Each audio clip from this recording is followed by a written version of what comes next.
expression is thwarted at the city-county building this morning, but not by city officials. Shortly after a self-proclaimed witch set up her display of faith, it was stolen. Jeremy Rogalski is live at the city-county building with more on this story. Jeremy?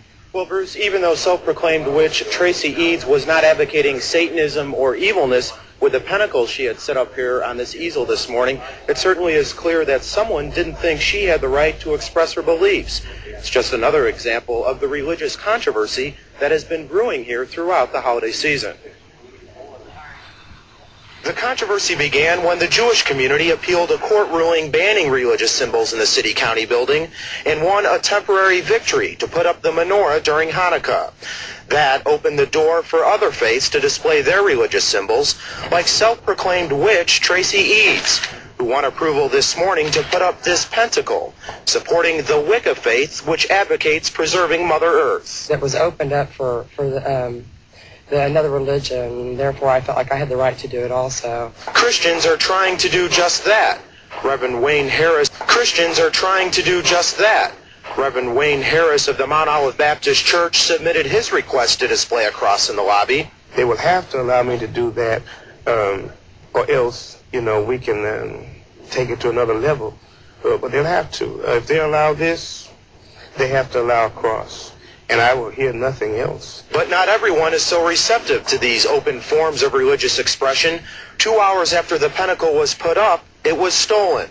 And then another display appeared, this one in protest from Steve Schroeder, a monotheist who thinks religion should be kept in the church. The door is open and you have all the other deities coming in. This is basically a protest. Instead of having a sign or doing something else, the sign basically protest federally enforced polytheism. Now all of the applications for displays like the pentacle and the one by Reverend Harris will be reviewed by city attorneys who within a day or two will decide whether to allow them or not. And that process will continue at least until mid-January, when an appellate court in Chicago will make a ruling on whether to enforce the original policy here at the city-county building, which is not to allow any forms of religious expression. Bruce, back to you. All right, Jeremy Rogalski. We'll have more on this later in our noon news hour. Thank you, Jeremy. You're welcome. Five-sided star painted on a white board. It's called a pentacle. It's a symbol of the Wicca religion, which is associated with witchcraft. But shortly after she left the symbol on an easel, someone stole it.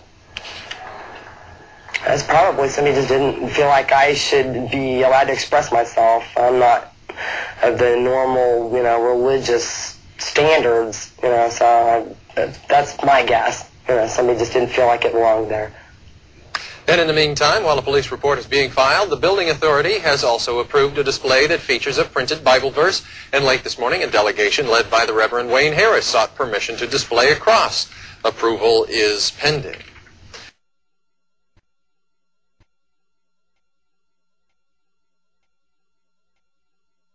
Thou shalt not kill, one of 10 commandments Christians around the world live by. And the Christian Family Association is on a national crusade to post the commandments in government buildings. They say God's law should be the law of the land. And today, one of their most vocal supporters, a circuit court judge, pleaded their case in Indianapolis. Teresa Joyce reports. Alabama Judge Roy Moore travels across the country arguing for the right to display the 10 Commandments in courtrooms and government buildings.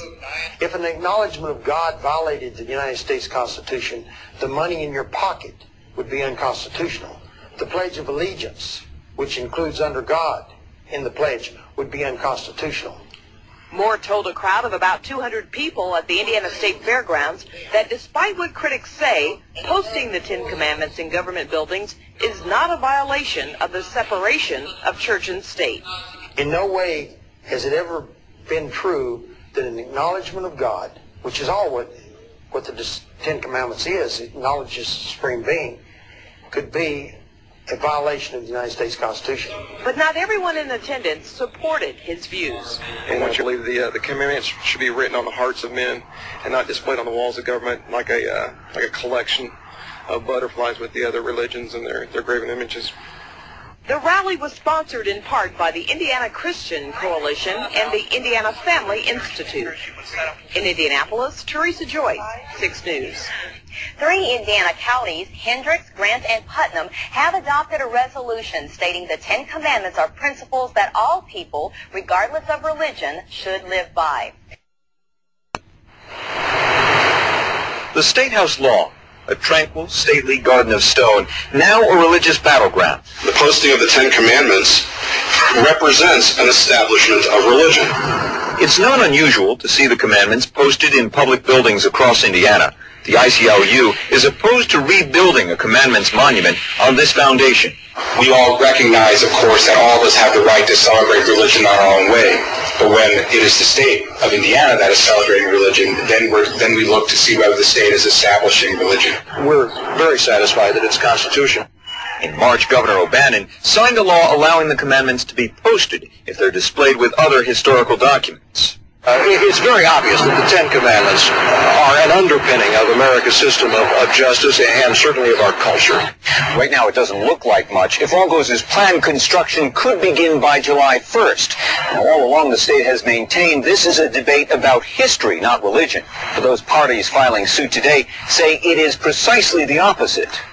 In 1991, Stephen Schroeder went to jail for defacing and toppling the old monument.